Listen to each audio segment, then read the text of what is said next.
padres mudaron a mi exacosadora a su casa porque solo llevó el amor demasiado lejos, pero la asociación de propietarios los obligan a vender la casa por refugiar a una convicta. Me llamo Daniel Sánchez, tengo 26 años y vivo en Valencia. Trabajo como diseñador gráfico en una agencia de publicidad. Hasta hace poco, llevaba una vida bastante normal. Estudié, conseguí un buen trabajo, compartía piso con un amigo en el centro. Todo iba bien hasta que conocí a Laura. Laura y yo mantuvimos una relación durante casi 3 años. Al principio, todo parecía perfecto. Era atenta, cariñosa y compartíamos muchas aficiones. Pero con el tiempo, empezaron a aparecer señales de alarma que, por ingenuidad o por estar enamorado, decidí ignorar. Comenzó de forma sutil. Mensajes constantes preguntando dónde estaba o con quién. Comentarios sobre mis amistades, especialmente las femeninas, insinuando que quizás querían algo más que amistad. Llamadas en mitad de reuniones de trabajo para comprobar que estaba bien. En aquel momento, lo interpretaba como preocupación o incluso como una muestra de amor. Ahora sé que era control. El punto de inflexión llegó cuando descubrí que había instalado una aplicación de rastreo en mi móvil. Un día, mientras estaba con unos amigos tomando algo después del trabajo, apareció de repente en el bar. Cuando le pregunté cómo sabía dónde estaba, se excusó diciendo que pasaba por allí. Pero no era cierto. Ese bar estaba en la otra punta de la ciudad, lejos de su casa y de su trabajo. Esa noche, revisando mi teléfono, encontré la aplicación oculta entre mis archivos. Confronté a Laura al día siguiente. En lugar de disculparse, se enfadó conmigo. Me acusó de ser yo quien tenía algo que ocultar, de no valorar su preocupación por mí, de ser un desagradecido. Después de horas de discusión, decidí que era suficiente. Le dije que necesitaba espacio, que no podíamos seguir así. No lo tomó bien. Las semanas siguientes fueron un infierno. Laura aparecía en mi trabajo sin avisar, esperándome a la salida. Llamaba constantemente, a veces desde números ocultos. Enviaba mensajes amenazando con hacerse daño si no volvíamos. Contactaba con mis amigos y compañeros de trabajo inventando historias sobre mí. Incluso llegó a presentarse en casa de mis padres, llorando, diciendo que yo la había abandonado sin explicación, que estaba destrozada, que solo quería hablar conmigo. Mis padres, Antonio y María, siempre habían tenido buena relación con Laura. La veían como la nuera perfecta, educada, de buena familia, con estudios. Cuando les expliqué lo que estaba pasando, no me tomaron en serio. Son cosas de parejas, decían. Seguro que podéis arreglarlo hablando. No entendían, o no querían entender, que lo que Laura estaba haciendo no era normal, no era sano. La situación llegó a un punto insostenible cuando Laura consiguió entrar en mi piso aprovechando que mi compañero salía. Me esperó dentro durante horas. Cuando llegué y la encontré allí, me asusté. Le pedí que se fuera, pero se negó. Comenzó a gritar, a romper cosas. Los vecinos llamaron a la policía. Cuando los agentes llegaron, Laura estaba histérica. Les dijo que yo la había agredido, que ella solo había venido a recoger sus cosas. Por suerte, mi compañero de piso había grabado parte del incidente con su móvil al regresar, lo que demostró que yo no la había tocado. Laura fue detenida por allanamiento de morada y alteración del orden público. Esa misma semana, con ayuda de una abogada, solicité una orden de alejamiento temporal. El juez la concedió, prohibiendo a Laura acercarse a mí, a mi domicilio o a mi lugar de trabajo a menos de 500 metros. Pensé que por fin podría respirar tranquilo. Qué equivocado estaba. Laura salió bajo fianza a los pocos días. Y aquí es donde mis padres tomaron una decisión que cambiaría nuestras vidas para siempre. Decidieron acogerla en su casa. Sí, has leído bien. Mis propios padres acogieron a la mujer que me estaba acosando, que había entrado ilegalmente en mi casa, que había mentido a la policía intentando que me detuvieran a mí. Lo hicieron sin consultarme, sin avisarme siquiera. Me enteré por mi hermana pequeña, Sara, que vivía con ellos y me llamó preocupada. Daniel, no te lo vas a creer, pero Laura está aquí. Mamá y papá la han invitado a quedarse porque dice que no tiene dónde ir. Están cenando todos juntos en el salón como si fueran una familia feliz. Al principio pensé que era una broma, pero no lo era. Cuando llamé a mis padres para pedirles explicaciones, su respuesta me dejó helado. Jean-Yo, estás exagerando. Laura está destrozada, solo quiere hablar contigo, arreglar las cosas. Nos ha contado todo. Dice que estabais bien hasta que empezaste a distanciarte, que ella solo intentaba recuperar la relación. Quizás deberías darle otra oportunidad. No daba crédito a lo que estaba escuchando. Mis propios padres, las personas que deberían protegerme, estaban defendiendo a mi acosadora, minimizando el infierno que estaba viviendo. Les recordé la orden de alejamiento, les expliqué de nuevo todo lo que Laura había hecho, les supliqué que la echaran de casa. Fue inútil. Hijo, todos cometemos errores. Laura solo llevó el amor demasiado lejos. Está arrepentida, nos ha prometido que respetará la orden y no se acercará a ti. Solo necesita un lugar para quedarse mientras soluciona su vida. Mi mundo se vino abajo. No solo tenía que lidiar con el acoso de Laura, sino también con la traición de mis propios padres. Me sentí completamente solo, desamparado. Contacté inmediatamente con mi abogada, Elena, para explicarle la situación. Su consejo fue claro: debía solicitar una modificación de la orden de alejamiento para incluir específicamente la dirección de mis padres. También me recomendó documentar todo, mensajes, llamadas, cualquier intento de contacto por parte de Laura o de mis padres en su nombre. Lo que están haciendo tus padres es muy grave, Daniel, me explicó Elena. Están facilitando que Laura pueda incumplir la orden. Si sigue viviendo allí, podrían enfrentarse a cargos por obstrucción a la justicia. Le pregunté si podía hacer algo para obligar a mis padres a echar a Laura de su casa. Su respuesta fue clara: legalmente, no podía obligarlos a echar a nadie de su propiedad. Pero sí podía conseguir que la orden de alejamiento incluyera esa dirección, lo que pondría a Laura en una situación complicada. O se iba, o estaría incumpliendo la orden constantemente. Decidí seguir su consejo y solicité la modificación. Mientras tanto, corté toda comunicación con mis padres. Era doloroso, pero necesario para mi salud mental y mi seguridad. La audiencia para la modificación de la orden se programó para 2 semanas después.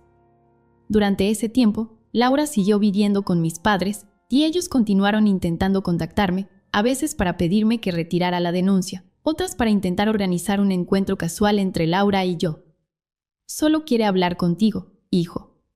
Está muy arrepentida. Si la vieras, entenderías que no es ninguna amenaza. Solo es una chica enamorada que cometió errores. No cedí. Sabía que cualquier contacto con Laura solo alimentaría su obsesión y prolongaría mi calvario. Actualización 1. El día de la audiencia llegó. Mis padres aparecieron con Laura, todos vestidos formalmente, proyectando una imagen de familia unida. Laura llevaba un vestido discreto, maquillaje sutil, el pelo recogido.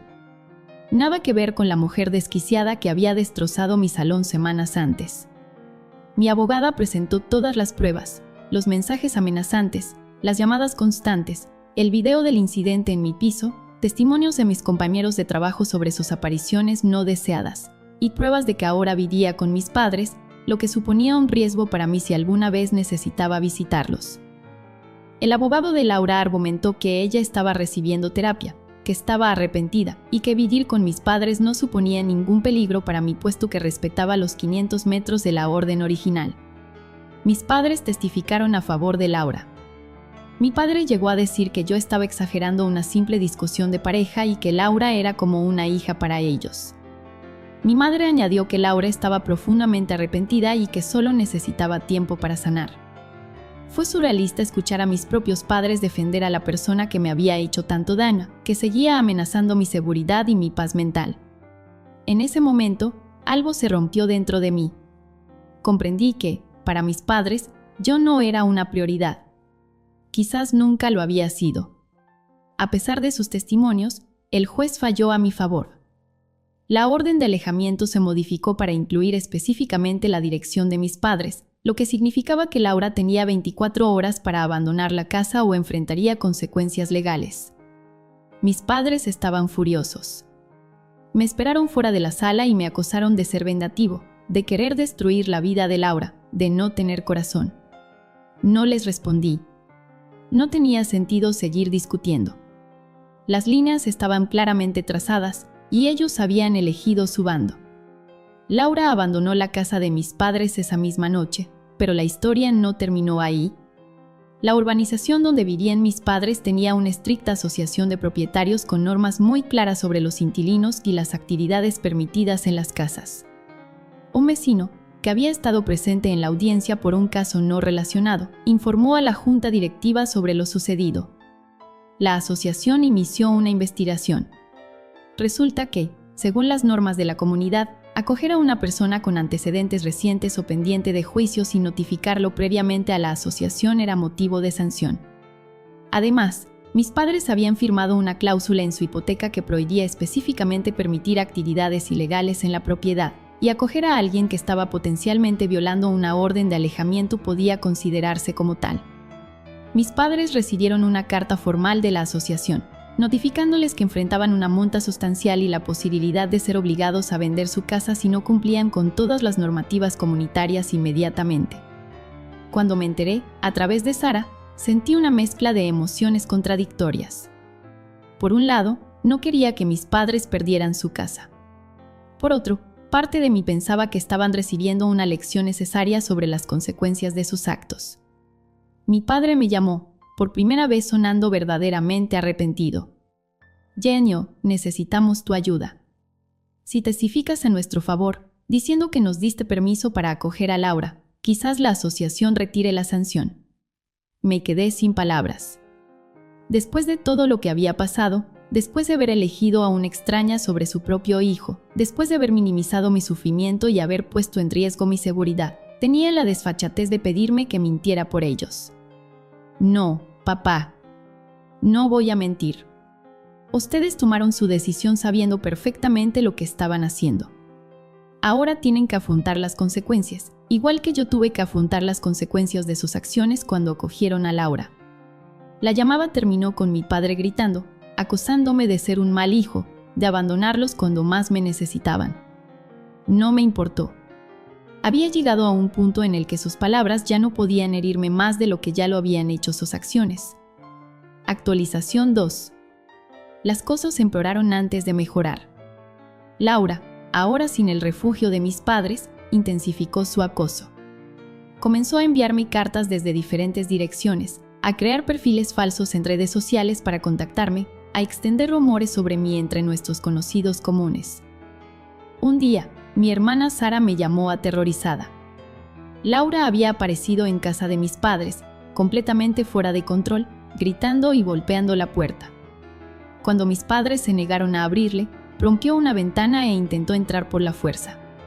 La policía llegó rápidamente y la detuvo, esta vez por violación de la orden de alejamiento, allanamiento e intento de agresión. Mientras Laura estaba detenida, la policía registró sus pertenencias y encontró algo perturbador, un cuaderno lleno de información sobre mí. Horarios, rutinas, lugares que frecuentaba, incluso un mapa marcando rutas que podía tomar sin violar técnicamente la orden de alejamiento, pero que le permitirían encontrarse conmigo por casualidad. También había fotos mías tomadas a distancia en los días previos, lo que demostraba que me había estado siguiendo. Con estas nuevas pruebas, los cargos contra Laura aumentaron significativamente. Ya no se trataba solo de un caso de acoso o de violación de una orden de alejamiento. Ahora había evidencia de premeditación, de un plan sistemático para continuar el acoso a pesar de las restricciones legales. El fiscal calificó el caso como acoso agravado con planificación y solicitó una pena de prisión sustancial. Mientras Laura esperaba juicio, mis padres enfrentaban su propia batalla legal. La asociación de propietarios había decidido proceder con la sanción y les exigía vender la casa en un plazo de 6 meses. Según argumentaban, habían violado varias cláusulas del contrato comunitario y de la hipoteca, y la presencia policial repetida en la propiedad, primero cuando acogieron a Laura, luego durante el incidente de la ventana rota, había generado una perturbación inaceptable para los vecinos. Mis padres intentaron luchar contra esta decisión. Contrataron a un abogado especializado en derecho inmobiliario, Apelaron a la junta directiva, incluso organizaron una reunión con los vecinos para pedir su apoyo. Fue inútil. La decisión estaba tomada, y la mayoría de los vecinos, lejos de apoyarlos, estaban de acuerdo en que habían puesto en riesgo la seguridad y la tranquilidad de la comunidad. En un último intento desesperado, mis padres me pidieron que intercediera, que hablara con la asociación, que les explicara que todo había sido un malentendido. Me negué. No porque quisiera verlos perder su casa, sino porque sabía que cualquier intervención mía solo serviría para minimizar la gravedad de lo que habían hecho, para perpetuar la narrativa de que el acoso que había sufrido no era para tanto. Genio, por favor, me suplicó mi madre por teléfono.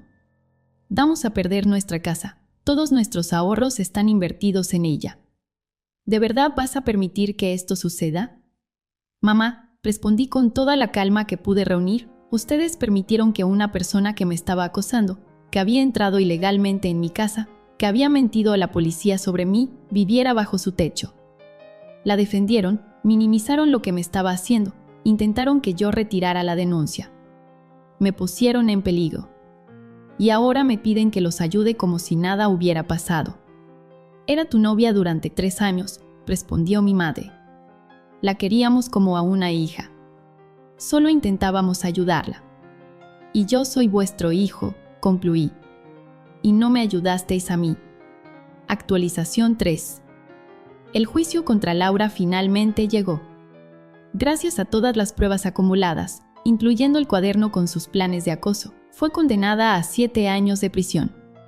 El juez fue particularmente severo, señalando que Laura había mostrado una perturbadora falta de remordimiento y un desprecio flagrante por las órdenes judiciales. Recuerdo sus palabras exactas durante la lectura de la sentencia. La señorita Martínez no solo ha violado repetidamente la orden de alejamiento, sino que ha demostrado una determinación preocupante de continuar con su comportamiento acosador a pesar de las consecuencias legales. Este tipo de conducta obsesiva representa un peligro real para la víctima y para la sociedad en general. La pena impuesta refleja la gravedad de los hechos y la necesidad de proteger al señor Sánchez de futuras acciones de la acosada. Sentí un alivio inmenso al escuchar la sentencia. Por primera vez en mucho tiempo, podría dormir tranquilo sabiendo que Laura estaría lejos, incapaz de hacerme daño. 7 años era mucho tiempo, y aunque existía la posibilidad de que saliera antes por buen comportamiento, para entonces yo habría reconstruido mi vida lejos de todo esto. Mis padres, que habían asistido al juicio y seguían defendiendo a Laura, quedaron devastados. Mi madre lloró desconsoladamente, mientras mi padre abrazaba a los padres de Laura, prometiéndoles que lucharían por la justicia y que esto no se quedaría así. Verlos allí, consolando a la familia de la mujer que me había aterrorizado durante meses, fue la confirmación final de que nuestra relación estaba irreparablemente dañada. En cuanto a su situación con la casa, finalmente se vieron obligados a vender. No consiguieron un buen precio, dado que tenían un plazo limitado y la propiedad necesitaba reparaciones tras el incidente de la ventana rota. Perdieron una parte significativa de su inversión y tuvieron que mudarse a un apartamento mucho más pequeño en las afueras de la ciudad. Unas semanas después de la sentencia, recibí una carta de mis padres. Era una disculpa, o al menos su versión de una disculpa. Admitían que quizás habían cometido un error al acoger a Laura, pero seguían insistiendo en que lo habían hecho con buena intención y que yo estaba siendo excesivamente duro con ellos. Me pedían que los perdonara, que volviera a formar parte de la familia, que dejara atrás lo sucedido. No respondí. Las palabras son fáciles, pero sus acciones habían hablado mucho más alto. No podía simplemente fingir que nada había pasado, que no me habían traicionado de la manera más fundamental posible. Sara, mi hermana, fue la única que se mantuvo a mi lado durante todo el proceso. Aunque seguía viviendo con nuestros padres, tenía 19 años y estaba estudiando en la universidad. Siempre dejó claro que me apoyaba a mí. Fue ella quien me mantuvo informado de todo lo que pasaba en casa, quien advirtió cuando Laura apareció aquella fatídica noche, quien me defendió frente a nuestros padres cuando yo no estaba presente. Ellos te quieren, Daniel, me dijo en una de nuestras conversaciones. Solo están confundidos, manipulados por Laura. Con el tiempo entenderán lo mal que han actuado. Quizás tenga razón. Quizás algún día mis padres comprenderán realmente el daño que me causaron. Quizás algún día yo pueda perdonarlos. pero ese día aún no ha llegado. Edición. Han pasado casi 2 años desde el juicio. Mi vida ha cambiado completamente. Dejé Valencia y me mudé a Barcelona, donde encontré un trabajo mejor en una agencia más grande. Tengo nuevos amigos, nuevas rutinas, incluso una nueva pareja, Marta, que es comprensiva y paciente con mis miedos residuales, con mis ocasionales momentos de pánico cuando alguien me recuerda a Laura o cuando recibo una llamada de un número desconocido. Laura sigue en prisión. Según me ha contado Elena, mi abogada, con la que mantengo contacto, se le ha denegado 2 veces la libertad condicional por su falta de progreso en terapia y por haber intentado enviarme cartas desde la cárcel, violando así la orden de alejamiento que sigue vigente. En cuanto a mis padres, nuestra relación sigue siendo prácticamente inexistente. Los he visto una sola vez en estos 2 años, en la graduación de Sara, y fue un encuentro tenso y breve. Me han enviado mensajes en mi cumpleaños, en Navidad, intentando mantener una apariencia de normalidad, como si lo sucedido no hubiera sido tan grave. No he respondido. Hace unos meses, Sara me contó que nuestros padres finalmente habían empezado a asistir a terapia familiar. Según ella, están comenzando a entender la gravedad de sus acciones, a reconocer cómo me fallaron cuando más los necesitaba. Parte de mí quiere creerlo, quiere pensar que algún día podremos reconstruir nuestra relación. Pero otra parte, quizás la más realista, sabe que algunas heridas son demasiado profundas para sanar completamente. Lo que sí temo claro es que no hay vuelta atrás a cómo eran las cosas antes. No puedo, ni quiero, tener una relación con personas que fueron capaces de priorizar los sentimientos de mi acosadora por encima de mi seguridad y mi bienestar mental, incluso si esas personas son mis padres. Al menos, no hasta que demuestren con acciones, no solo con palabras, que entienden la magnitud de su traición y están verdaderamente arrepentidos. A veces me pregunto qué habría pasado si mis padres me hubieran apoyado desde el principio. Si hubieran estado a mi lado cuando denuncié el acoso, si hubieran rechazado las manipulaciones de Laura, si hubieran sido el refugio que necesitaba en lugar de abrir sus puertas a quien me estaba haciendo tanto daño. Quizás toda esta pesadilla habría terminado antes. Quizás Laura habría comprendido que no tenía ninguna posibilidad de manipular a mi entorno para llegar a mí. Quizás no habría escalado su comportamiento hasta el punto de acabar con una condena de 7 años. Pero no sirve de nada vivir en él y sí. Lo que pasó, pasó. Laura tomó sus decisiones, mis padres tomaron las suyas, y yo tuve que tomar las mías. Ahora solo puedo mirar hacia adelante, continuar con el proceso de sanación, aprender a confiar de nuevo, a sentirme seguro. Si algo he aprendido de toda esta experiencia es que el acoso no entiende de géneros. Los hombres también podemos ser víctimas, también podemos sentirnos vulnerables y aterrorizados. Y, desgraciadamente, a menudo nos enfrentamos a la incredulidad, a la minimización de nuestras experiencias, incluso por parte de quienes deberían apoyarnos incondicionalmente. También he aprendido que hay que prestar atención a las señales de alarma desde el principio. El control no es amor. Los celos obsesivos no son una muestra de cariño. Nadie tiene derecho a rastrear tus movimientos, a cuestionar tus amistades, a aparecer sin avisar en tu trabajo. Estas no son conductas normales en una relación sana, y normalizarlas solo lleva a situaciones cada vez más peligrosas. Por último, he aprendido que a veces hay que establecer límites incluso con la familia. Que el amor no debería ser una excusa para permitir comportamientos dañinos o peligrosos. Que todos merecemos respeto, seguridad y apoyo, especialmente de aquellos que dicen querernos. No sé qué me deparará el futuro. No sé si algún día podré perdonar completamente a mis padres, si volveremos a tener una relación cercana. No sé cómo reaccionaré cuando Laura finalmente salga de prisión, si es que algún día me siento preparado para enfrentar ese momento. Lo que sí sé es que ya no soy la misma persona que permitió que una relación tóxica escalara hasta convertirse en acoso. Sé que merezco relaciones sanas, basadas en el respeto mutuo y la confianza. Sé que tengo derecho a sentirme seguro, a establecer límites, a exigir que se respeten. Y, sobre todo, sé que he sobrevivido a lo peor. Que, a pesar de todo el miedo, la ansiedad y la traición, sigo aquí, construyendo una nueva vida, día a día, paso a paso. Y eso, al final, es lo único que realmente importa.